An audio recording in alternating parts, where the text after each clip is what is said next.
Mateus capítulo 5, Sermão do Monte.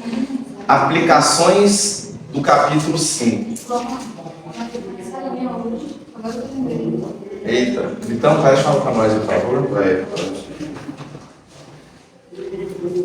Nós estamos estudando o Sermão do Monte e quando entramos no texto, nós estudamos as bem-aventuranças e estudamos acerca do sal na terra e acerca da luz do mundo.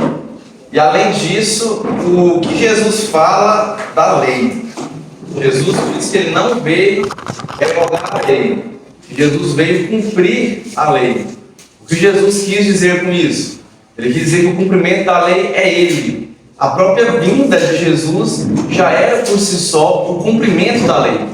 No Sermão do Monte, Jesus é o novo rei que apresenta uma nova lei e um novo povo. Uma nova lei para o seu povo. Mas ele fala, essa nova lei é amar como eu vos amei. Esse é um novo mandamento. E no geral, ele não traz nada de novo em relação à lei do Antigo Testamento. Aí você vai ver essa expressão que aparece várias vezes aí durante o capítulo 5. Ouviste o que foi dito aos antigos. Ouviste o que foi dito aos antigos. Ela aparece pelo menos 8 vezes aqui, só no capítulo 5. Você vai até nos versículos 21, aliás. Ele fala, ouviste o que foi dito, e aí ele fala, eu porém vos digo. Então ele faz um contraponto, mas ele acabou de falar que ele não traz um mandamento novo, com exceção desse de amar como ele amou, a gente tem um parâmetro para comparar o amor. Mas Jesus diz que não veio revogar a lei, ele veio cumprir a lei.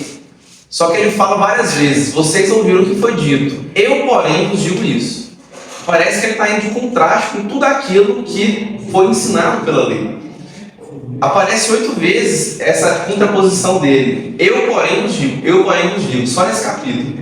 Vocês vão encontrar isso no versículo 22, 26, 28, 32, 37, 44, 39, 37 a 39. Então aparece várias vezes. Jesus ele não contradiz em nenhum momento. O que Jesus está dizendo aqui é o seguinte, olha, vocês ouviram, não é vocês leram, vocês ouviram o que foi dito, mas eu porém vos digo. De quem eles ouviram então? Eles ouviram os ensinamentos dos fariseus e dos escribas. E eles tinham deturpado muita coisa. Eles tinham acrescentado muita coisa. Tinham açucarado muita coisa, para ficar mais fácil de engolir. Muita coisa estava errada. Eles tinham entendido coisa errada. Tinham levado coisa ao pé da letra demais, a um nível extremo. Jesus aqui ele chega para dar um basta. Porque ele não veio revogar a lei. Mas falso ensinamento sim. Ele veio destruir as heresias. Ele não veio revogar a lei, ele veio cumprir a lei. Ele é o cumprimento da lei. Ele veio mostrar a verdadeira lei. Ele veio colocar o povo de volta nos seus trilhos. Ele veio mostrar o que é o verdadeiro evangelho. E mostrar o que é seguir a Deus, o que é obedecer a Deus de verdade. E Jesus então, ele reinterpreta não a Bíblia, não o Antigo Testamento, não a Torá. Jesus reinterpreta a interpretação errada deles. Dos escribas, dos fariseus, dos rabinos, cada ensino errado. Ele vem e ele rebate essas heresias. Se Jesus viesse nos dias de hoje, quais heresias será que ele rebateria? Quais textos ele pegaria e falava, vocês ouviram por aí isso, isso e aquilo. Pois é, eu porém vos digo, estamos falando por aí, vocês ouviram aí, não caiu no forno da árvore no seu dia, né? Pois é, nem na Bíblia está isso. Mas vocês ouviram por aí. Vocês ouviram por aí.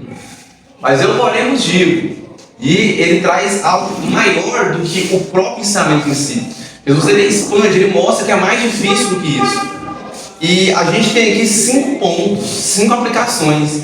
E Mateus gosta desse número 5. Enquanto João trabalha com 7, que na cultura judaica tinha um simbolismo, um significado, né? Tem até hoje, do número da perfeição.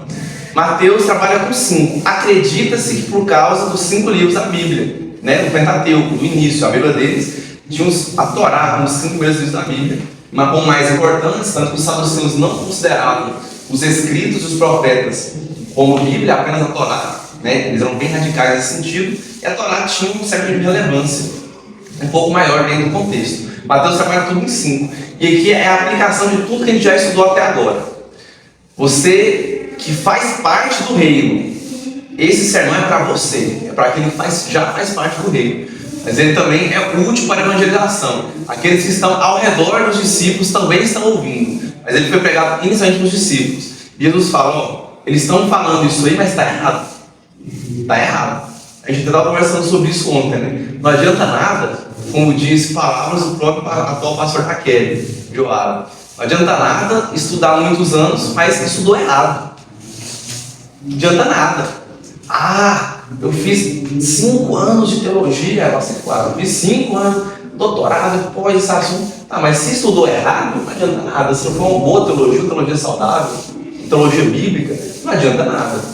Porque Jesus aqui, antes de entrar de fato nas aplicações, a gente tem um versículo que é o ápice do Sermão do Monte, que é o versículo 20. Ele é considerado pelos estudiosos e teólogos o ponto auge, o auge.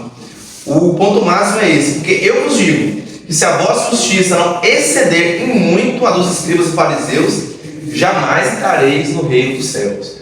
Então aqui não é dikaisune, a palavra grega que eu tinha esquecido no ano passado, tá? A justiça. Então você não, a sua justiça tem que exceder em muito. Os fariseus, eles eram o melhor parâmetro em termos de piedade, de religiosidade, em termos de, aparentemente pelo menos, vida com Deus. Em termos de conhecimento bíblico, conhecimento teológico, exerciam o ensino, jejuavam no mínimo 2 vezes por semana. Então os fariseus, eles eram diferentes, eles eram exemplo. Todo mundo olhava o fariseu, uau, esse cara é o cara. Jesus fala, vocês estão achando que isso aí é alguma coisa? Se a justiça de vocês não exceder, e muito, vocês não vão conseguir entrar no reino dos céus. E ele traz 5 aplicações para nós. Primeira aplicação, acerca do homicídio. Ouviste o que foi dito aos antigos, não matarás. E, aí vai ser que eles não eles leram, só que o que aconteceu? E quem matar está sujeito a julgamento. Jesus pega então o que é o 6º mandamento do decálogo e ele expande ele. Eu porém vos digo que todo aquele que se irar contra o seu irmão estará sujeito a julgamento, e quem proferir um insulto a seu irmão está sujeito a julgamento no tribunal, e quem chamar tolo estará sujeito ao inferno de fogo. Então, aqui esse sem motivo, nós já trabalhamos esse texto no ano passado, vou passar mais rápido nesse primeiro ponto, para trabalhar no Hebreus 4, só porque ele faz parte de toda a linha de raciocínio de Jesus, é importante passar por ele de novo. Ele é um acréscimo dos copistas, porque eles não aceitaram. Estava radical demais, não é possível, cara. Tem que pôr um temperinho para engolir, não dá, cara. Não é possível. Quem será que o seu irmão pecou? Mas toda hora não. Eu acho que é quem ensinar sem motivo. Então, eles acrescentaram sem motivo. Você não vai encontrar essas palavras nos melhores manuscritos originais. Você não encontra. Então, de todos os acréscimos que você tem aí, isso aqui você pode ter 100% de certeza. E isso contradiz, inclusive, até mesmo a própria poesia do texto que está aqui. E o próprio ensinamento de Jesus. Jesus, ele trabalha aqui sempre com uma tese e uma antitese. Ele fala, vocês ouviram isso, mas eu falo isso. Então não faz nenhum sentido esse sem motivo aqui. Então a gente falou sobre a ira santa, sobre pelo menos 3 momentos que Jesus cirou. Mas lembra desses textos aqui? Jesus cirou quando ele chega a pegar os cambistas. Ele arruma um chicote um dia antes, tediou os imóveis deles muito bem, e chega a pegar os caras. Será que Jesus chegou e falou assim, não faz casa de comércio não? Pá, claro que não. A gente viu também que Jesus cirou quando os fariseus acusaram ele de fazer por um sábado. Ele chama eles de quê? Várias vezes, raça de víboras, hipócritas. Ou ainda quando está num dos ais que a gente leu, ele fala assim, olha, ai de vocês. E Jesus várias vezes fala que ele condoeu-se em seu coração. Então Jesus ele ensinou, mas ele não pecou. Porque o foco aqui não está no ser humano, está no pecado, está na atitude, está no ato da falsa religiosidade, no ato de pregar a heresia, de achar que está tudo bem e não está tudo bem. Está no pecado. A ira de Jesus é contra fazer casa de Deus de comércio. A ira de Jesus é sobre isso. Essa é a ira de Jesus. Está errado por causa disso. Não é com o fariseu em si, mas ele fala de mandar eles. Jesus queria salvar o fariseu. E está aí uma esfera do ódio em seu coração que já é categorizada como homicídio. E é Jesus que fala isso. Porque o homicídio, ele não vem do nada. Claro que existe legítima defesa e tal, mas isso aí não é considerado homicídio, é legítima defesa, como o próprio nome já diz. Homicídio, normalmente ele é o premeditado, assim como Caim fez com Abel, esse é o primeiro homicídio. E Caim matou Abel muito antes dele chamar a mão dele pro cano, pegar a pedra e bater na cabeça dele. Ele já matou ele no coração. Então Jesus pega o sexto fundamento e fala: pois é, eles falaram isso, mas é pior que isso, não é só isso. Está além disso. O homicídio nasce do ódio impregnado no seu coração. Sabe muito bem isso, porque todos os outros têm a ver com isso. O coração para o judeu é o centro das emoções. O coração do judeu é o centro da sua racionalidade. O coração para o judeu é o centro da sua psique também. Então de lá que partem os maus desígnios. Como Jesus disse, contamina o homem não é o que ele come, sim o que sai, porque procede do coração. E aqui Jesus apresenta 3 níveis, um escalonamento. Quem será no sermão está sujeito a julgamento. E depois levado ao tribunal, então é um julgamento pior, que é o Supremo Tribunal dos Judeus, vamos dizer assim, o Sinédrio, né? Paulo passou muito na mão desses caras, Jesus passou também. E quem chama ele de tolo estará sujeito ao inferno de fogo. Esse tolo aqui, só explicando de forma bem rápida de novo, tolo não é chamar alguém de burro, ou seu burro, vou para o inferno, não é isso, está escrito aqui. Note que tolo está em T maiúsculo na sua Bíblia, pode olhar aí, T maiúsculo. Tolo é uma palavra grega, em aramaico, aliás, o Caleb tinha saído bem na hora essa parte, né? Ele entendeu o meme lá no pós-escuta aquele dia. Tolo é uma palavra raca. Raca é a palavra para tolo aqui em aramaico. Raca, ela era uma ofensa específica da época. Ela não tem um significado de tolo. Inclusive o brasileiro médio, infelizmente, né? Nos chamamos, não incluem isso, fala assim, nós brasileiros, mas ele se chama de burro o tempo todo. Ah, seu burro, né? Então, ou seu cabeça de bagre, no sentido aqui é mais mente vazia, você não tem nada, mente cabeça louca, não tem nada aí. Tipo, é muito burro mesmo, entende? É algo bem... E essa ofensa, ela era tão grave que quem chamasse o outro de raca, ele estava sujeito a ser julgado. De tamanha ofensa que era. Então, uma ofensa é como se fosse uma injúria, uma calúnia. Então, era inaceitável, era admissível. Eu esqueci a diferença de injúria, calúnia e difamação agora. Mas era injúria ou calúnia dos dois, o Vitor sabe. A injúria é qualquer tipo de ofensa, né? Você pode xingar alguém, calúnia é imputar fato criminoso a alguém. Então seria injúria, chamar de raca. Isso, seria ofende, né, a pessoa.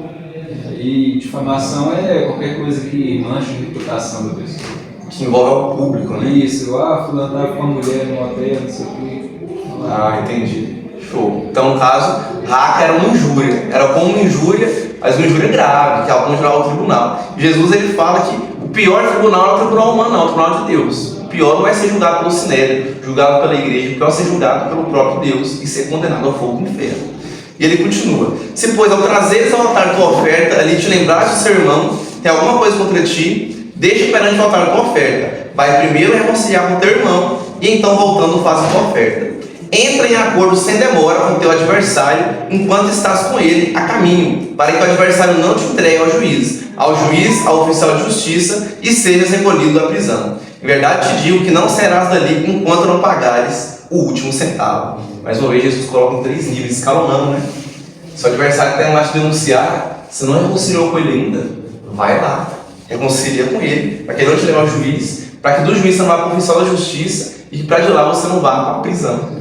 E lá você não sai enquanto não pagar o último centavo. Jesus faz referência à prisão romana da época, em que alguém poderia até pagar para você. Então você tinha que ficar lá até você pagar a sua dívida. E esse último centavo, ela corresponde a 1/4 da dracma da época. É como se fosse 25 centavos hoje, vamos dizer assim. Não em termos de valor financeiro, só para exemplificar. Uma moeda, e tinha moedas que valiam 1/2, valiam 1/4, essa era a moeda mais barata. Que também era como se fosse tipo 5 centavos hoje. Não estava além de nada 5 centavos. Ok? E Jesus entra então no adultério. Além de tudo isso, né, vocês ouviram o que foi dito: não adulterarás. Eu, porém, vos digo: qualquer que olhar para uma mulher com intenção impura no coração, já adulterou com ela. Mais uma vez, Jesus pega um dos 10 mandamentos, ou melhor, que ele pega 2. Ele pega o 7º mandamento, interpreta ele à luz do 10º mandamento, que é da cobiça. Ele pega o adultério e ele correlaciona com a cobiça. Jesus mostra que está tudo ligado na Bíblia o tempo todo. Pega o 7º e liga com o 10º. Fala, só de você olhar. olhou, teve desejo impuro, você pecou no seu coração. Isso já é adultério. Mais uma vez aqui o que Jesus está mostrando é que o adultério não acontece do nada. Não acontece do nada. Aí eu sempre costumo falar isso, né, Pablo? Ninguém trai do nada. Não tem como, você não chega lá e pá, do nada. Então, primeiro de tudo, houve um desejo no coração. E com esse desejo, você foi movido por esse desejo e te levou a tomar escolhas e decisões, que te levou ao homicídio, que te levou ao adultério. Então você fez escolhas e decisões. Você alimentou aquilo ali. Mas tudo começa aqui. Tudo começa no seu coração. Tudo começa com um olhar despretensioso. Tudo começa com um cotidiano de stories. Tudo começa com um pensamento que não deveria ter vindo, que você não repreendeu, que você alimenta ele. Começa quando você gosta demais da presença de alguém que não deveria. E você alimenta e gosta tanto de estar perto dessa pessoa e você não percebe o que está acontecendo ali, que está nascendo um adultério, você está alimentando e regando ele. E que, aliás, ele já nasceu, ele já aconteceu.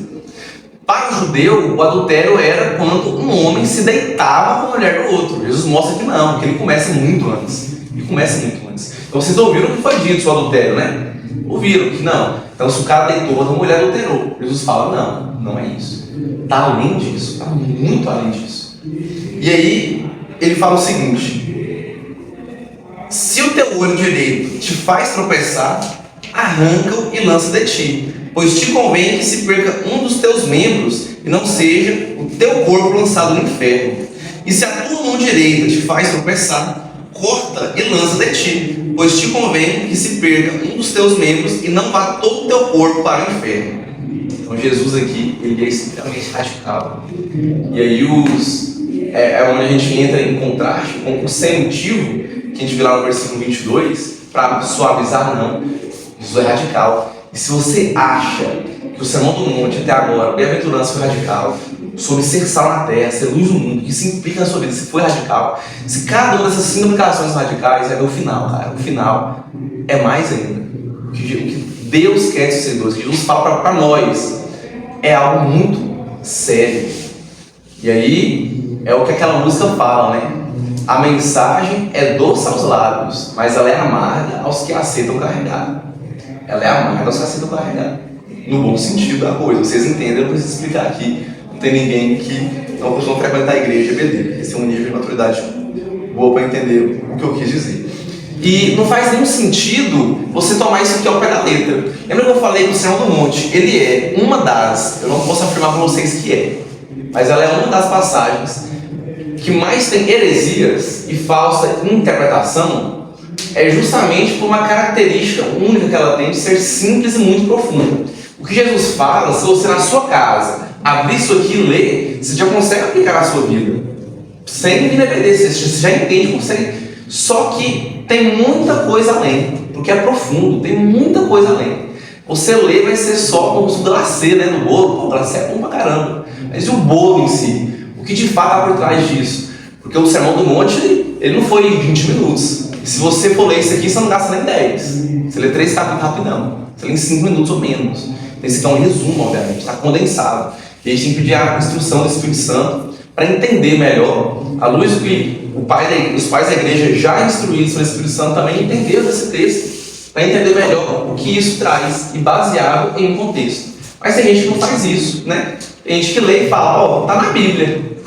Se eu roubar, eu tenho que cortar a mão. Aí, ó, o meu irmão me fez pecar, se eu der um tapa na cara de João Felipe, corta meu mão, não tem jeito, já era. Se eu olhei e cobicei alguém, meu olho fez pecar, agora direito, eu tenho que tirar meu olho direito. Isso não faz sentido. Se seu olho direito pecou, o esquerdo não pode fazer o mesmo? Ou ainda que você vaze os seus 2 olhos, você não poderia pecar em pensamento? Ainda que você esteja sem mão, maneta, você não poderia pecar do mesmo jeito? Jesus aqui, ele fala do olho, porque o olho olhou e cobiçou. Então o olho pecou porque cobiçou. E a mão, porque de certa forma, ela está fitando, ela está roubando. Então a mão está roubando algo que não é seu. Porque o adultério é roubar algo que não é seu. Não é seu. Leia o 10º mandamento. É algo que não é seu. O adultério, ele está para além de apenas se deitar com outra mulher. Se você estiver solteiro, todo qualquer tipo de relacionamento, de relação sexual que você tem, não é sua esposa, não é seu marido, é adultério, é pecado, está errado. É roubo. Tá se deitando com a mulher de outra pessoa. Tá se deitando com o marido de outra pessoa. Você não vai casar com ele, você não vai casar com ela. Ah, não, mas eu vou casar com ele, eu vou casar com ela. Vai. Então não pode agora, que não casou. Sexo é a bênção de Deus dentro do casamento, segundo os modos de Deus. Jesus aqui, ele pega pesado, ele fala sério. E de certa forma a mão também faz parte, né? Não é só o olho, são dois níveis. Você olha e faz, você não só cobiça. Obrigado, Marco Aurélio. Ladrão é inteligente, rapaz. Eles estudam para roubar. Estudam, eles olham, analisam, estudam sua rotina, por exemplo. É muito comum para roubo em fazenda. E aí, a primeira coisa que a polícia faz quando tem um roubo numa fazenda é perguntar para os funcionários de lá, os peões. Por quê? Porque eles sabem cada informação. Como é que você sabe, por exemplo, agora, que numa fazenda a 20 km de Iguaçu tem um motor que custa mais de 50 mil reais? Você não sabe disso. Ninguém sabe. Só quem está na fazenda sabe. Então, quando acontece algum roubo, é porque alguém lá de dentro olhou e fez. E planejou, arquitetou. Não foi do nada, não foi do supetão. Entendem? Não foi do supetão, não foi do nada. Então Jesus aqui ele diz que tudo aquilo que te atrapalha, tudo aquilo que te afasta de Deus, tudo aquilo que te faz pecar tem que ser cortado na sua vida. Se o celular te faz pecar, corta o tempo de tela, meu amigo. O celular hoje em dia é difícil alguém que não peca usando o celular, é difícil. Corta, reduz o tempo de tela, bora. Corta os estímulos, purifique seu algoritmo. Aquele pai vai dar porcarias pra você, purifica. Viu o vídeo de Deus, curte, comenta, manipula, é facinho. Limpa seu algoritmo. Se você entregar o seu celular e eu ficar 5 minutos com ele, no seu TikTok, no seu Instagram, eu vou saber muita coisa sobre você. Muita coisa mesmo. Muita coisa. Se você me entregasse o que eu veria, te deixaria envergonhado? Sim ou não? Porque sem ter vergonha do Lohan, é de Deus. É vergonha de Deus. É de Deus. Porque às vezes a gente fica inibido pela luz, né? Que inibe as trevas. A gente fica com receio de pecar, ou de falar alguma coisa, de ter determinado tipo de comportamento, por estar em comunidade, por estar com meus irmãos em Cristo. Por exemplo, por estar em ônibus, né? Com a igreja, acabei de vir da igreja. Mas e se você tivesse um ônibus com completos desconhecidos, em outro lugar daqui, em outra cidade que ninguém te conhece? Se tiver um lugar que ninguém te conhece, e aí? Tem que ter vergonha de Deus. Tem que ter vergonha de Deus. Sobre esse assunto, Billy Graham fala o seguinte: olha, é biológico, né? O primeiro olhar do homem é muito difícil ele controlar. Quem é homem que sabe disso, é muito difícil para nós. Não é tão assim para as mulheres, não que as mulheres não têm que lutar contra isso, mas para o homem é mais difícil. Mas continuar olhando é escolha sua. O segundo olhar já é cobiça, fecha aspas. Billy Graham fala isso, fecha aspas. O primeiro olhar é difícil de controlar, o segundo olhar é cobiça. Então, aquele olhar, como se diz na gíria, secando, né? Não é tão feio, às vezes, o seu ambiente de trabalho, você conhece pessoas assim, que não têm uma vida com Deus, provavelmente às vezes até se dizem crentes, mas não têm vida com Deus. E passa alguém, o pescoço chega, parece que nunca viu mulher na vida, né?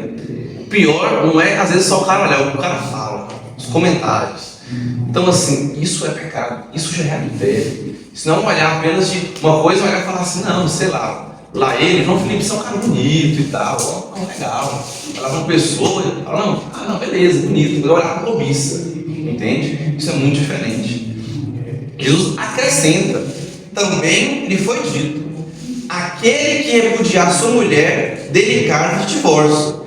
Eu, porém, vos digo, qualquer que repudiar sua mulher, exceto em caso de relações sexuais ilícitas, a expõe a tornar-se adúltera, e aquele que se casar com uma repudiada, comete adultério. Jesus aqui agora ele expande acerca do adultério.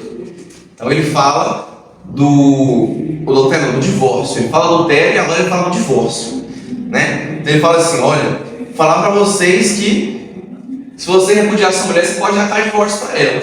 Está errado. O que aconteceu? O judeu levou com tanta trivialidade isso, que qualquer coisa era motivo suficiente para o homem divorciar de sua mulher. Qualquer coisa. É papo de literalmente queimar o arroz, mandar embora. Isso é história, isso não é meio. Às vezes é hipérbole. Não, de fato. Não estava usando direito, tchau. Qualquer coisinha, tchau. E o problema é que todo o sistema judaico ele colaborava para que o homem pudesse facilmente mandar carta de divórcio à sua mulher, porém a mulher não tinha facilidade de divorciar. E o homem divorciado, ele tinha facilidade para arrumar uma concubina. A mulher divorciada não. Era acusada impura, adúltera. E é isso que Jesus está falando. Vocês estão divorciando delas, mulheres aí, fazendo elas cometerem adultério. Eu vou explicar o que isso significa. Como assim? Por que eu estou fazendo mulher cometer adultério? Se eu terminei com ela, eu fui sacana e mandei ela embora porque no arroz. Vocês vão entender. E vocês estão fazendo isso aí? Não pode. Casamento é bênção de Deus. O que a Bíblia fala sobre o casamento? Os dois se unem e tornam uma só carne. Uma só carne.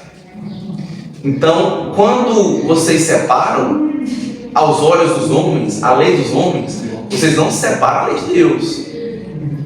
Por isso a mulher comete adultério. Porque segundo o parâmetro de Deus, sim, isso é muito sério, isso é muito grave. Os olhos das pessoas falam, oh, não, mas sim, é o que Jesus disse. Por isso, aos olhos de Deus, essa mulher, de certa forma, ela está ligada com o outro que repudiou ela. Está. E ele está fazendo ela cometer adultério ao ficar com outro cara. Porque terminou de uma forma que não deveria. Jesus aqui ele abre uma exceção, apenas uma exceção, só uma. Em caso de relações sexuais ilícitas, em caso de traição. Teve relação sexual fora do casamento, aí sim. Mas ainda assim, esse não era o desejo de Deus. Como Jesus mesmo disse. Por causa da dureza do vosso coração é que nós vemos cartas de divórcio. Você não tem que entender isso como um mandamento. Isso é um mandamento. Se trair tem que separar. Não. Se trair tem que continuar junto. Mas, com concessão, Deus permite o divórcio nesse caso. Ele permite. Te desliga. Ele permite, nesse caso. O único caso. Da mesma forma que Jesus e Deus nos fornece uma concessão e mandamento, por causa da dureza do nosso coração, Jesus também corta um mandamento por causa da dureza do nosso coração. Mandamento esse que veremos em breve, na lição de hoje ainda. Mas enfim, o que está acontecendo aqui? O cara divorciava da mulher por qualquer coisa que seja. Aí ele ia lá e se casava com outra. E a mulher também se casava com outro. Ou ele ficava na vida aí, na noitada. Aí depois o outro também dava carta de divórcio para essa mulher. Coitado, foi o segundo divórcio dela. Aí o primeiro marido dela queria casar com ela de novo. Eles falaram, não, em hipótese alguma. Em hipótese alguma. Não pode. Isso não pode. Não tinha nem terminado a primeira vez. E infelizmente, vocês todos aqui são jovens. Não tem ninguém com mais de 30 anos aqui. Vocês sabem, não tem um monte de pessoas por aí que terminam o namoro apenas para ficar com outras pessoas e depois quer voltar. Tem até um termo técnico para isso, para o pecado. Tempo. Vamos dar um tempo. Escuta uma coisa aqui.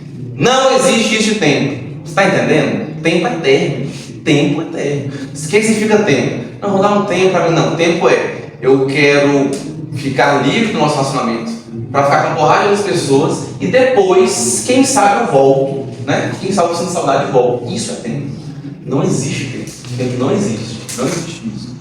Então era um tempo da época, vamos dizer assim, algo que não estava na lei de Deus, mas acrescentaram. O pessoal foi acrescentando. Jesus bate fortemente nisso e diz que está expondo essa mulher a se tornar adúltera e até aquele que está casando com ela também comete adultério. Por quê? Porque ela está ligada com você. Você divorciou com ela. E aí o outro cara que não tem nada a ver com a história também comete adultério. Porque ele também está casando com alguém que estava ligado anteriormente. Isso é muito sério. Isso é muito sério, muito radical. E a taxa de divórcio aumentou em muito. Quem falou, não sei se foi Hernandes, Paulo Júnior, eu vi uma vez ele falando acerca do divórcio. Ele disse que foi no ano 2020, da pandemia, né? 21 por aí, na pandemia. Ele disse que teve 50% de taxa de divórcios. A taxa aumentou em 50% em relação ao ano anterior, que é muita coisa. Na pandemia o pessoal ficou mais em casa e a gente viu que muitos relacionamentos não sustentavam por causa disso. E muitos terminaram. Detalhe, divórcio entre cristãos. Estatística de divórcios entre cristãos. Divórcio é coisa séria. Mas isso, mas aquilo, o pastor até pregou sobre isso ontem, né? É cruz tem que carregar meu marido, não é? É seu pecado. É seu pecado. E saber que o divórcio é algo sério, não é algo para te assustar. É algo para te deixar esperto. Papai, esperto.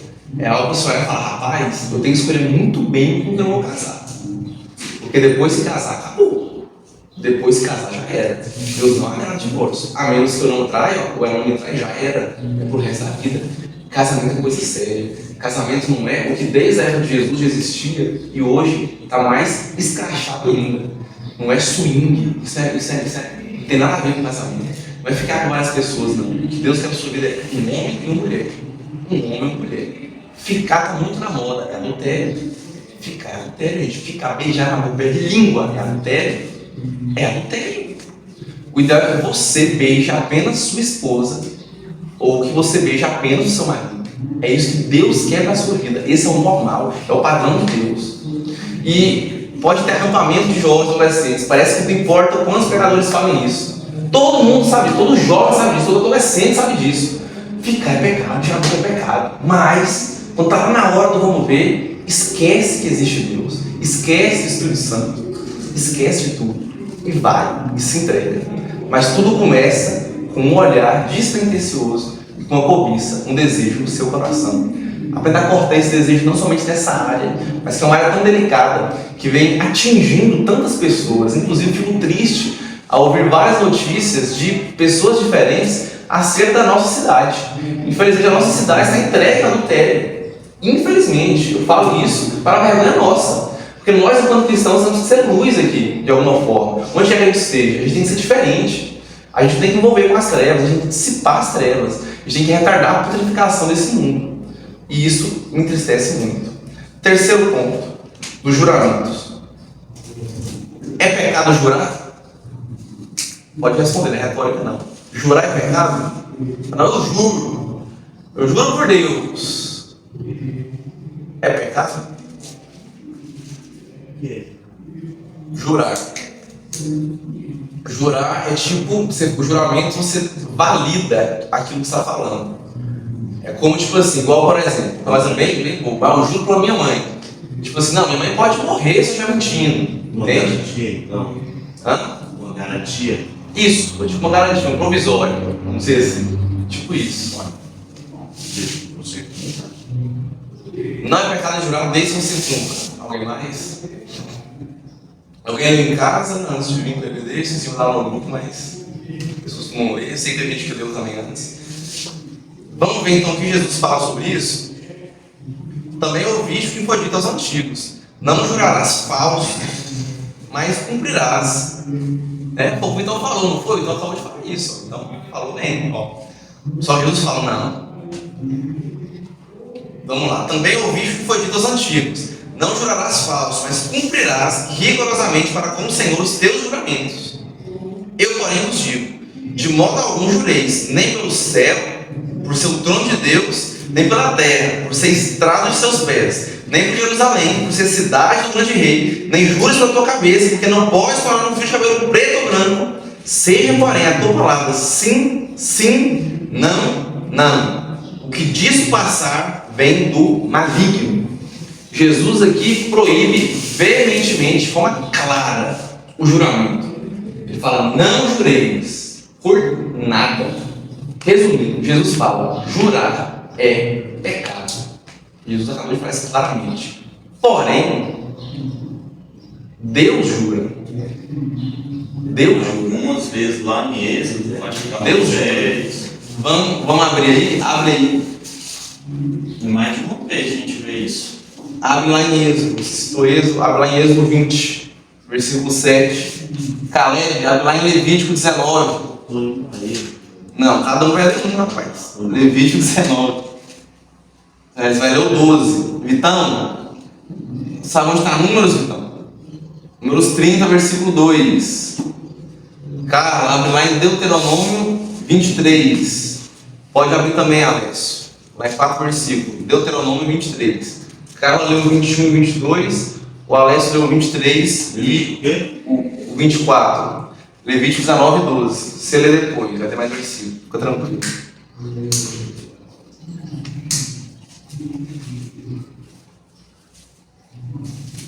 Pode ler, vamos. 27. Não tomarás o nome do Senhor, teu Deus, em vão, porque o Senhor não terá o inocente que tomar o seu nome em vão. Caleb. Eu darei nem jurareis falsos pelo meu nome, pois profanarei o nome do vosso Deus. Eu sou o Senhor. Então, Provérbios 32. Quando um homem fizer voto ao Senhor ou juramento para ligar-se a alguma abstinência, não violará a sua palavra, segundo tudo que prometeu fará. Carla e Alessio, Deuteronômio 23, deu 21, 22, Alessio deu 23, 24. Se fizerem um voto ao Senhor, seu Deus, não devem demorar a cumpri-lo, porque o Senhor, seu Deus, certamente o exigirá de vocês, se vocês serão culpados de pecado. Mas se vocês se abstiverem de fazer um voto, não serão culpados de pecado. Faça tudo para cumprir o que seus lábios prometeram, pois com a sua própria boca você espontaneamente o seu voto ao Senhor, o seu Deus. Se vocês entrarem na vida do seu próximo, poderão comer as uvas que desejarem, mas nada poderão levar em sua cesta. Você vai abrir lá em Hebreus 6, daqui a pouco. Você vai abrir lá em Hebreus 6. Então, os judeus pegaram isso aí e entenderam errado. Entenderam errado. Algo que Jesus fala, acabou de contradizer de certa forma, né?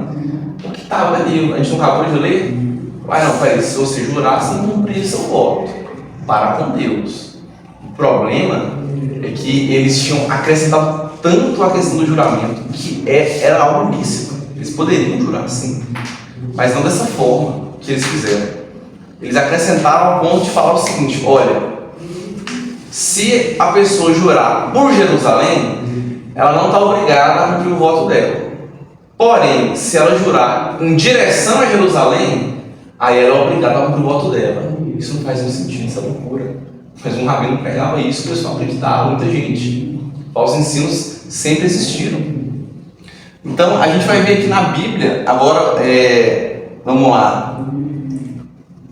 Você vai abrir em... Quem está Deuteronômio? Então, não está. Eu. Alessio, a Carla. Alessio, Deuteronômio 10, 20. 10, 20. Hebreus 6. Você, João, vai lá em Romanos 1.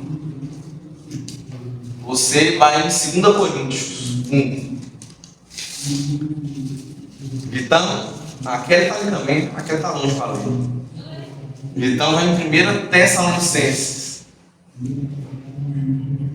E Kelly vai lendo ali e dá para ouvir o que é Filipenses 1, então. 1. Vou falar o versículo. Vamos ver, então, acerca do que a Bíblia fala sobre o juramento. Pode ler Deuteronômio 10, 20. Temam o Senhor, o seu Deus, que serviram, apaguem-se a Ele e façam os seus juramentos somente em nome dEle. A Bíblia não condena o juramento em si. Inclusive falou aí, está falando para jurar em nome de Deus. Se for jurar, jura para o nome de Deus. Que papo é esse? Vamos entender. Romanos 1:9.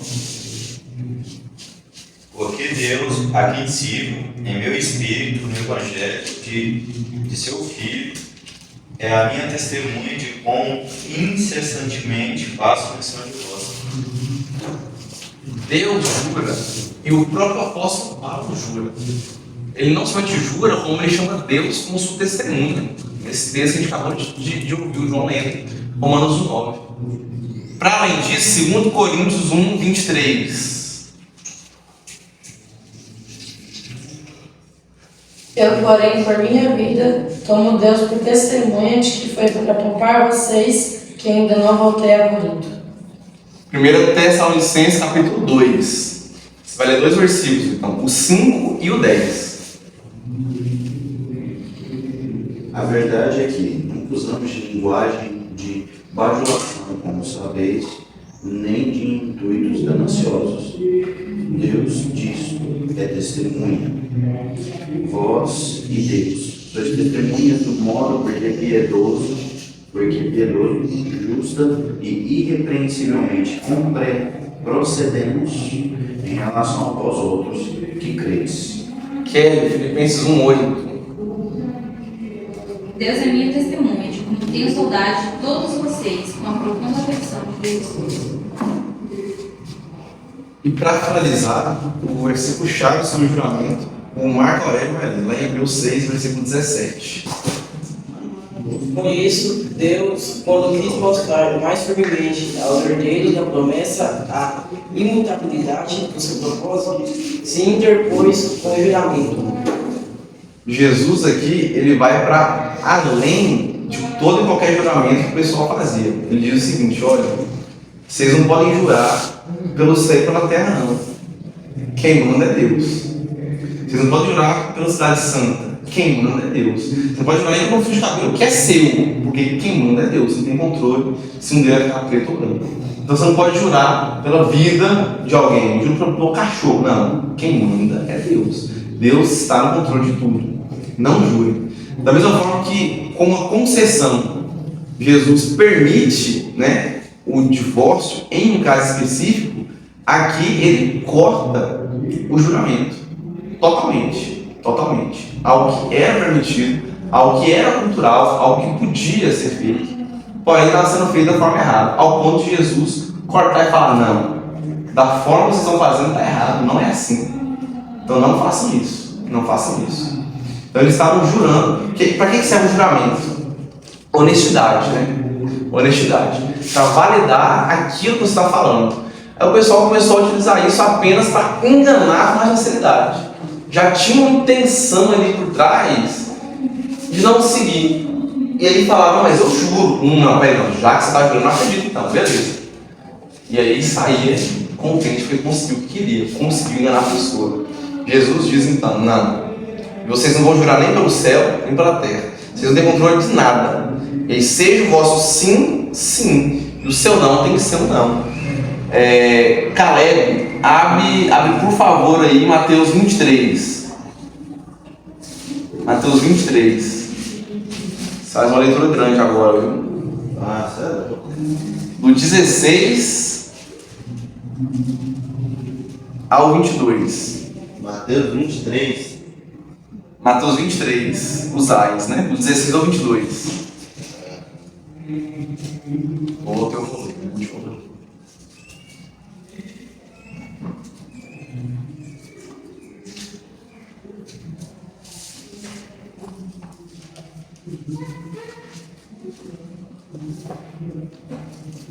Do 16 ao 22.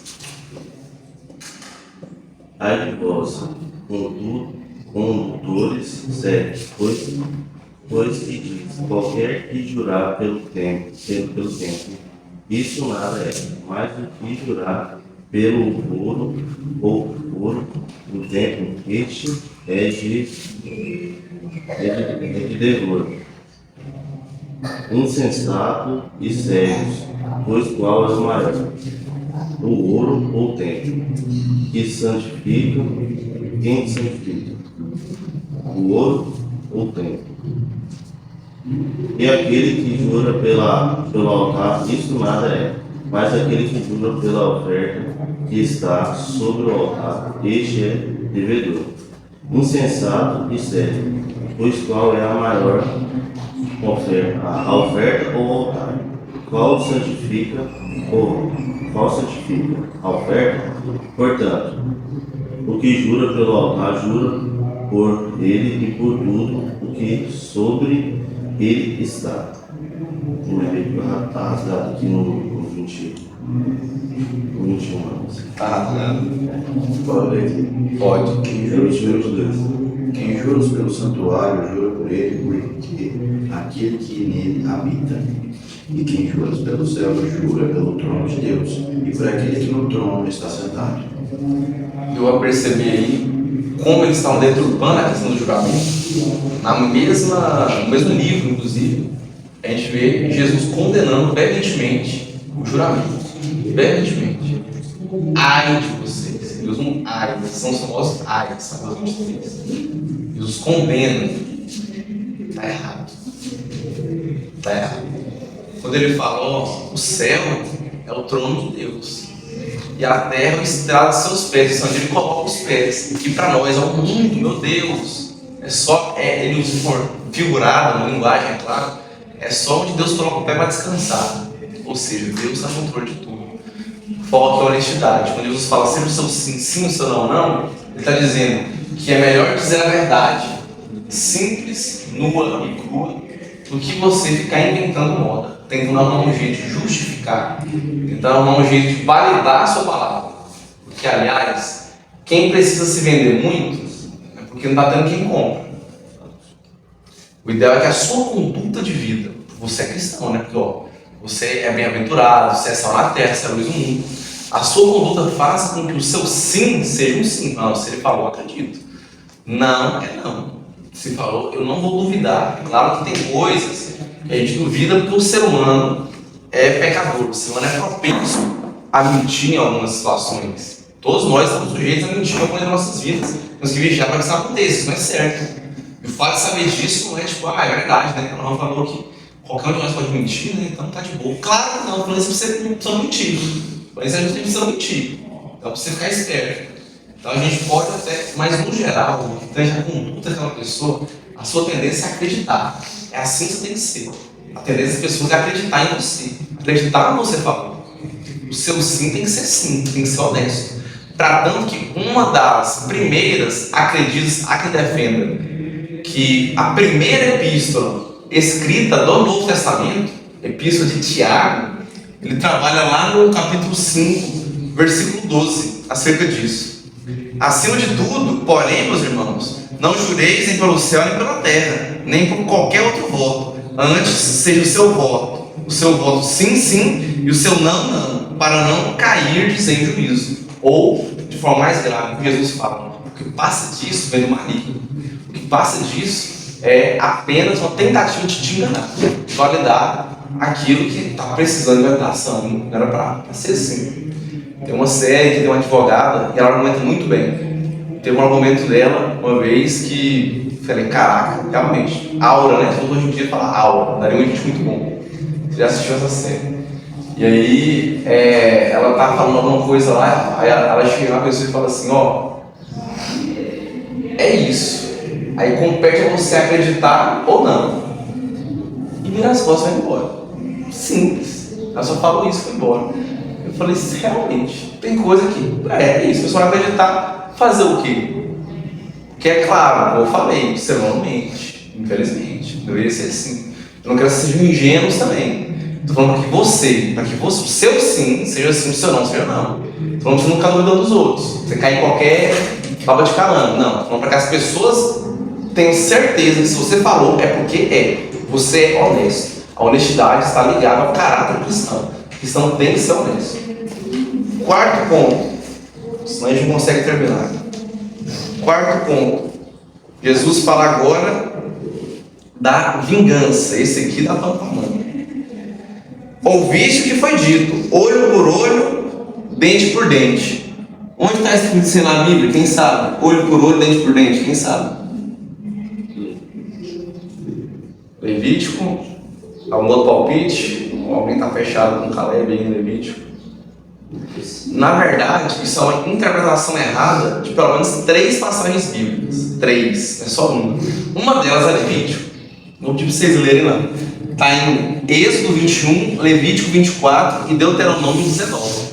Os versículos são... Está tudo na casa dos 20. Um é 21, outro é 24, outro é versículo 20. Eu coloquei só o capítulo, porque tem que ler o capítulo todo, entendeu? Por isso a gente vai fazer a leitura, é muito extenso. Mas Levítico, Êxodo e Deuteronômio lançam luz a isso. Já ouviram falar da lei de... Italiano? Olho por olho, dente por dente.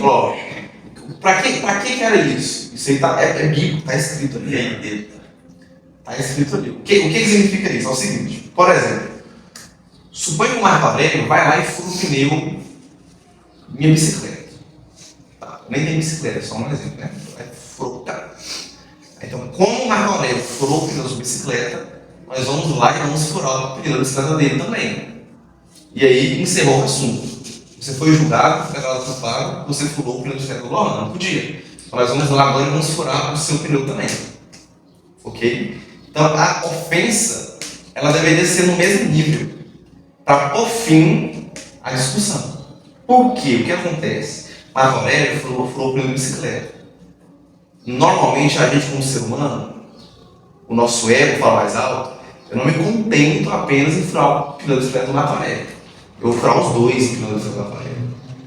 O Nataré vai ficar indignado. Mas eu furei só um. Isso ele começou. Ele vai vir ali, vai pegar e vai quebrar a minha bicicleta. Aí depois eu vou lá e quebro o Marco Aurélio. Aí depois vem a festa do Marco Aurélio e me quebra. Aí vem a minha família e quebra a família do Marco Aurélio. Guerras começam a conta disso. Guerras inteiras. Vocês perceberam aonde isso vai chegar? Não tem fim. É um ciclo de vingança, um ciclo de ódio que nunca termina. Essa lei servia para isso. Dá um basta. Dá um basta. Olha, para não correr risco de negócio, não. Então, olho por olho, dente por dente. Isso é, aquilo foi tirado, vai ser tirado de você também. O que você roubou, você restitui, você devolve. Na mesma proporção, na mesma medida. Não é nem mais nem menos, para não correr o risco. E daí, por isso, estamos satisfeitos. Isso aqui é, acima de tudo, uma lei contra a vingança. Contra a vingança. O objetivo aqui é que não haja vingança. É que a lei cumpra e você se sinta satisfeito em. Quando ele furou pela bicicleta, furo dele, eu estou satisfeito com isso. Só que nós, enquanto seres humanos, não ficamos satisfeitos. Nós somos vingativos. Isso está no nosso coração, infelizmente. Porque o problema é a satisfação pessoal. Por aí que mexeu com o meu reino. Eu quero me sentir satisfeito. Eu não quero só que ele tenha o que é justo pelo que ele fez. Eu quero ir além. Eu quero ir além. Eu quero fazer pior do que ele fez comigo. Tem que doer mais do que doeu em mim. Ele tem que ficar mais tempo pensando nisso do que o tempo que eu fiquei. Tem que ser muito pior para ele. Isso é ódio do coração. Jesus está condenando isso aqui. Isso não é certo. Vocês ouviram por aí, olho por dente? Pois é. Vocês estão fazendo errado. Não é assim que se faz. Vocês criaram um conceito muito errado acerca disso. Está muito errado. E aí ele fala, eu porém vos digo. Então, cadê? Eu porém vos digo, não resista o perverso. Quem que é o perverso aqui? O inimigo. O mau. Não resista. Mas a qualquer um que te ferir na face direita, volte também a outra. E aqui a gente tem, como eu disse, sempre da margem, a má interpretação, o Sermão do Monte é recheado, assim, literalmente, dá para você pegar por capítulo, tanto que umas 2 aulas, pelo menos, só de heresias do Sermão do Monte. E por que elas são erradas, mostrando biblicamente. Dá fácil. É muito conteúdo, é muita heresia. Fora as que eu nem sei. Fora as que você vai mudar. Tem muito mais que eu nem sei, não faço ideia. Tem muitas. Uma heresia que ficou famosa, muito famosa aqui, uns anos atrás, é que cristão não podia ser policial. Ei, Robinho, afinal você não pode resistir a um perverso, é ser polícia. Cristão não pode ser juiz também. Pode, vai resistir a um perverso. Não faz nenhum sentido, meu Deus do céu. É o que dá você pegar um versículo solto e ler ele. E sair fazendo hermenêutica errada do texto. Isso não tem nada a ver com isso. O que é resistir a um perverso, então? Vamos entender? Cristãos podem ser policiais, inclusive prisão de cristãos da polícia, cristão do magistrado, né? Em todas as esferas sociais, prisão de cristãos lá. Nas salas de aula, nos hospitais, em tudo quanto é lugar, não tem cristão nada. Vamos lá. Se alguém te ferir na face direita, volta-lhe também a outra. Para entender melhor aqui, Jesus faz 4 exemplos. 4 exemplos. Que o pessoal da época era mais ainda que para nós vamos entender o que significava para eles e comparar com algo hoje em dia. 4 exemplos em que Jesus mostra que sempre que você for ofendido, como você deve agir. Primeira ofensa, tomar um tapa. Esse tomar um tapa é o sentido de esbofetear. Com a costa da mão aqui, ó. Pá. Não é chegar aqui e toma um tapa, não é aqui, ó. Pá. Isso era muito comum na época, isso era humilhante. Isso era um tapa considerado humilhante. Jesus fala, volta-lhe também a outra. Aí tem um grande debate teológico aqui, se esse volta-lhe também a outra significa vira a outra para ele bater também, ou significa vira a outra e vai embora. Te bateu, você não vai ficar lá para apanhar. E por muito tempo, assim, eu pensava em uma, depois eu mudei para outra, fiquei pensando, cara, a conta não fechava direito. Você acha estranho esse negócio? Porque eu tinha entendido que era virar a outra para bater na outra também. E aí, eu não sei quem falou uma vez, foi aqui na igreja, vai virar e ir embora. Eu falei, pastor pregando, virar e ir embora. Eu fiquei, rapaz, e vendo sobre isso, eu fiquei balançado, sabe? Fiquei balançado. Mas eu digo para vocês, sem medo nenhum de errar, tá? Não sou na verdade. Mas vocês vão ver isso com os outros 3. O contexto aqui fala sobre isso. Não faz sentido virar e ir embora. Não faz sentido nenhum no contexto. Me desculpa. E grandes teólogos estão aqui comigo nessa. Não faz sentido. Aqui o que Jesus está falando é, você tem que estar mais disposto, presta atenção, o sentido principal do texto é esse. Você tem que estar mais disposto a levar outro tapa do que a revidar. Não tem nada a ver com ir embora.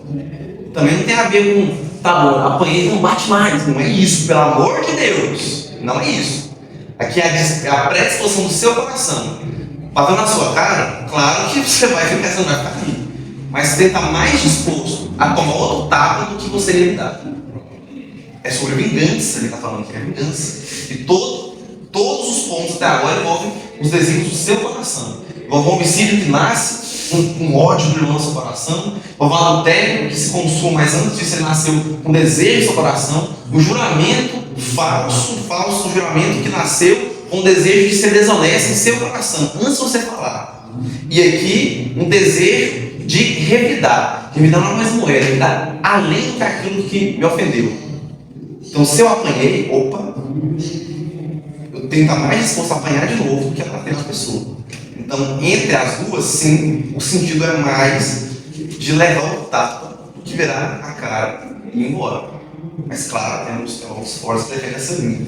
Mas, após o estudo minucioso, eu particularmente não concordo com essa linha de pensamento. Vamos ver os outros três? Lembre-se disso, vocês vão entender melhor. Vamos ver os outros três. Segundo, e ao que demandar contigo e tirar-te a túnica, deixa-lhe também a capa. Então aqui, a túnica e a capa eram elementos do vestiário padrão do judeu. E não é tão assim, tá? Porque não é roupa íntima, mas eu vou falar isso para ficar mais claro para a gente entender hoje. Nós brasileiros, certamente entendemos hoje. Eu vou falar assim: alguém tirou sua blusa de frio? Então entrega a blusa, entrega até a cueca, tudo. É nesse sentido. Por quê? Quando fala entrega também a capa era algo que era imprescindível. Era algo imprescindível. Ele não poderia abrir mão da capa. A capa era sua, é sua. E às vezes na ofensa, a única coisa que poderia ser tirada, como por exemplo o pneu do Marco Aurélio, era o quê? Era o pneu era a túnica. O que é a capa? O passe disso. Então eu falo, não, ele demandou contigo furar a bicicleta, a bicicleta para ele. O que Jesus está falando aqui nesse segundo ponto é o seguinte: você tem que estar disposto, você cristão, tem que estar disposto a abrir mão dos seus direitos quando necessário. A capa é direito seu. Você tem direito à capa. Pois é. Entrega a capa também. Vai precisar entregar. Aí vai dizer, pelo amor de Deus, não interpretem errado. Não façam como vários cristãos históricos. Não é para você sair entregando as coisas para os outros. É como, por exemplo, da esmola, né? A da esmola. O quarto ponto eu conto melhor sobre esse. Esse, talvez, daqui foi um dos mais mal interpretados de todos. Do 38 ao 42, o 42 foi o pior, sem dúvida nenhuma. Teve gente falindo por causa desse 42. Bateu 5. Leu, achou que entendeu, aplicou errado. Quase faliu. Muita gente mesmo, passa necessidade. Enfim. Então Jesus fala, você está disposto a abrir mão dos seus direitos. Você levou um tapa, seja disposto mais a levar outro do que a realidade. Tomar algo seu, seja disposto a perder até o seu direito. Terceiro, se alguém te obrigar a andar uma milha, vai com ele 2. Vamos colocar em uma unidade de medida conhecida do brasileiro. Se alguém te obrigar a andar 1 quilômetro, vai com ele 2. Mais uma vez, não entenda errado isso aqui. Na época, o soldado romano, ele poderia obrigar alguém a carregar suas coisas. Ele poderia obrigar. Ele chegava e ele obrigava. Ele coagia, cara. Não podia. Assim como tem muita coisa que a polícia não pode fazer e faz. A gente não tinha abuso de autoridade, não só a polícia. Tive abuso de autoridade na escola, em alguns empregos, o famoso desvio de função. Tá lá que você vai entrar para fazer 3 coisas, mas chega lá na praça faz 12, né? Desvio de função. Mas os funcionários têm medo de denunciar, né? Pois é, por isso não denunciaram os soldados romanos também. Então já coagiu. Falar, então alguém te obrigou a fazer algo, está quentinho, está na sua, está parado, andando, caminhando, moscando. Alguém te coagiu, te obrigou forçosamente, contra a sua vontade, a fazer algo que você não quer. esteja disposto a fazer isso com alegria. É isso que você está falando, faça com alegria. E se precisar ser duas, faz duas, 3, 4, 5, o que for preciso. O que for preciso. Não faça isso com ranço, faça com alegria. Faça com alegria. Não no versículo você ser bobo, não é isso. Entenda o que está aqui no texto. Entenda, por favor, entenda. Não é para você ser tolo, ser bobo, sair caminhando por aí, carregando bagagem só romano.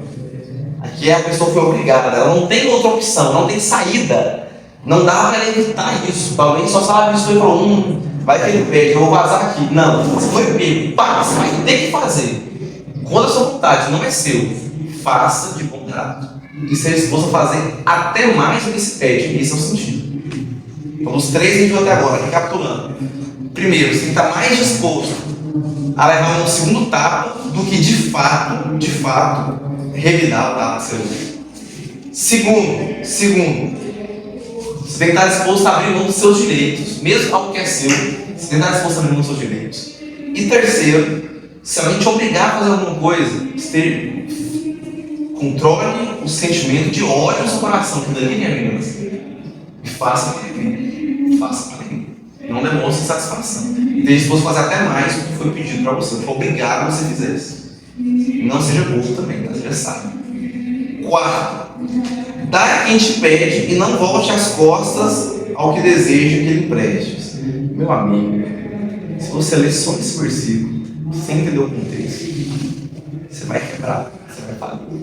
É bíblico, né? Então você fala assim, Alessio, me dá 500 contas. Tá na hora, dá a quem te pede. Pronto, eu pedi 500 reais, você tem que me dar, não tem jeito. Então, você vai me prestar 5 mil reais. Não volte as costas ao que deseja que ele empreste. Está vendo? Está na Bíblia. Está na Bíblia. Não tem pastor que faz isso, cara. Eu tô zoando. Seria cômico se não fosse trágico que essas palavras que eu acabei de falar usando a Alessio como de exemplo, se não fossem realidades do dia presente, dias atuais. Se não tivesse gente que literalmente usa esse versículo e vários outros apenas para embasar aquilo que eles querem. Está errado. Está muito errado. O que Jesus fala aqui é o seguinte: você, é claro que envolve também um certo tipo de amor ao dinheiro, não pode ter apego ao dinheiro. Mas tem que estar disposto a ajudar o seu irmão. Não somente ajudar o seu irmão, até mesmo aquele irmãozinho que não merece muito. Ajudar dentro dos seus limites, dentro do que cabe o seu orçamento. Senão daqui a pouco é você que precisa de ajuda. E já pensou se todo santo de Deus fizer isso? Se todo o povo de Deus começar, todo mundo que pediu, tome, emprestar dinheiro para quem é certeza que não paga, a igreja quebra. Como vai quebrar? Não faz sentido. Tem gente que quebrou por causa desse versículo, entendeu errado, que é esse daí que a gente pede. Entendeu errado.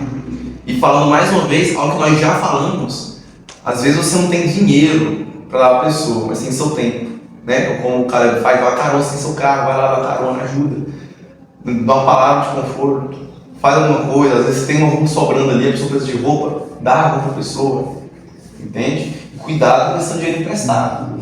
Não sai emprestando dinheiro para os outros, não. Cuidado. Tem gente que não paga, cuidado. Tem gente que não paga, às vezes demora a pagar, mesmo que paga, demora a pagar. E dói muito saber que no meio cristão, isso aqui é papo de... no período que eu fui pastor, eu lembro muito bem, dos 17, 18, né? O pessoal comentava que tinha gente, eu não sei quem é, nem quero saber, também já passou, espero que tenha mudado de tudo. Tinha gente da igreja, da nossa igreja, que não pagava as dívidas. A igreja batista, o pessoal da igreja, você lembra, né, que o pessoal da igreja batista estava queimado aqui na cidade, alguns irmãos. Então, pensa bem, você tem um mercado, inclusive tem um membro da nossa igreja que tem um mercado, né, nosso jovem Vitor, carronista que fala. Ele, já pensou, chega lá, Marco Aurélio, aí eu compro, emprestado não paga. Aí o João Felipe, compra emprestado não paga. Vai Vitinho, pega também fiado e não paga. Aí quando chegar nessa, a gente vai vender, rapaz, esses jovens da igreja batista, eles não pagam não. Não vou vender para eles não. cristão seja o vosso sim, sim, o vosso não, não. Você falou que vai pagar, você tem que pagar. Você tem que pagar. Se a pessoa não é honesta, olha o pedido anteriormente, sobre honestidade, sobre julgamento. Se a pessoa não for honesta, você não vai passar dinheiro para ela, cara. Não vai. Você perdoa o seu coração, você vai conservar esse ódio. Você vai se vingar dela, falar, pegou 100 conto, não pagou, pois eu vou dar um jeito de tirar uma coisa lá de 200. Não, juros e correção monetária. Não, não é isso. Não é isso. Mas vai ter um discernimento ali de não emprestar dinheiro para quem não paga, ou quem não pode pagar. Você vai fazer isso. E também, outro conselho, não empreste grandes quantidades de dinheiro. E tem pouquíssimas pessoas que eu emprestaria dinheiro. Pouquíssimas. Cabe aqui, ó, para falar na mão. Pouquíssimas. Porque eu sei que pagaria. São pessoas que estão mais preocupadas em me pagar do que eu de receber. Pessoas que não gostam de ficar devendo. Eu sou desse jeito. Tem uma história, eu estava falando para o João Felipe essa história. Eu acordei, cheguei no Iguaçu, né? Segunda-feira. E aí eu tenho aula na terça de manhã, né? Eu cheguei lá em casa, tranquilo, dormi, acordei, montei na moto para poder ir, funcionei a moto. Quando eu começo a andar, rapaz, o pneu tá furado. Não dá. Montei não, tá baixo, dá para andar. Mas funcionar a moto, não dá. Eu tentei andar com a moto aí. Cheguei e fui até esse, não dá. Tá? Pode cortar a cama diária, não pode. Rapaz, você tem que ir para a escola, não tem jeito. Voltei. Liguei para minha coordenadora e falei, Aline Teixeira, eu vou me atrasar. Chamei o mototáxi. O mototáxi veio, me buscou. E a corrida está R$10. Não sei quanto está em séries, onde cidades que para mim, mas R$10 a corrida. E aí a internet não estava conectada, estava afastado, né, do colégio, lá dentro, tem Wi-Fi, estava lá de fora, o mototáxi não podia esperar eu entrar. E aí eu fui abrir minha carteira e pegar o Pix físico, né? O dinheiro físico, como fazer os incas, aztecas e maias. Eu mexo com dinheiro físico, gente, assim. Quando eu recebo o dinheiro físico lá, é uma aula particular, eu deposito na hora, cara. Eu não fico dinheiro físico. Pouquíssimo. Você tem que ter um pouquinho para situações como essa. Tem Uber que não recebe Pix, tem tudo isso. E aí eu tinha R$9. R$9. Era R$10 a corrida. Aí eu falei, moço, passa o telefone, na volta eu vou com o senhor. Quando chegar lá em casa eu faço o Pix, só aceito o Pix, que tem um saco que eu não aceito. Hoje em dia mudou, tá tentando mais. Tá 1 ou 2 que não aceito. Aí eu passo R$11 pro senhor. Aí, beleza. Eu tenho certeza que ele pensou, rapaz, esse cara não vai botar nada. Porque é o que se espera da sociedade. E não deve ser assim. Ele não conhece minha vida, não sabe que eu sou cristão. Mas eu sou cristão. Deus sabe, eu sirvo a Deus. E o quão triste seria dar o calote de R$1 nesse cara. Será que vale? Ainda fosse R$1 ou 1 milhão, será que vale a honestidade? Eu contei pro João Felipe que eu fiquei as aulas inteiras, não teve uma aula nas 6 que eu fiquei com isso na cabeça. Eu devo R$1 para o mototáxi, você tá achando lá no calote dele. Eu devo R$1 para o mototáxi, não, eu vou. Nem que ele não esteja disponível, que venha outro fazer corrida, mas eu vou fazer um pedido de R$1 para esse cara. Mas eu não vou estar devendo R$1 para esse cara, não vou. Cara, pode ser R$1, pode ser 10, pode ser 1.000. Não pega mais empresário. Se precisar pegar mais empresário, eu vou pagar de alguma forma, cara. Se planeje. Se você pega R$1 emprestado, você tem um plano para valer R$100. Porque se você não conseguiu viver nesse mês, com o orçamento que você tem, a receita que você ganha, e precisou de R$1.000 extras, como que no próximo mês você vai viver R$100.000 a menos em relação à receita original? Se você ganha, sei lá, R$3.000, não deu, teve que pegar 1.000, teve que ver com 4.000. Como é que no próximo mês você vai ver com 2? Você deu de 4.000 nesse? É 2, porque você quer 3 e meio para pagar sua dívida. Então, crente paga o que deve. Crente não fica devendo. Cristão de verdade não fica devendo. Você é do reino de Deus, você não fica devendo. O que pode acontecer, talvez, às vezes entre nós, entre amigos, permitam ensinar você de exemplo. Então, às vezes um dia esqueceu uma coisa, não pagar é outra. Vitão esqueceu, um x-salada uma vez, não sei se você lembra. Aí, Vitão, o celular descarregou e tal, faz isso aí, beleza, fez o Pix. Vitão esqueceu de pagar, é uma coisa, não pagar é outra. Quando ele se lembrou, ele pagou.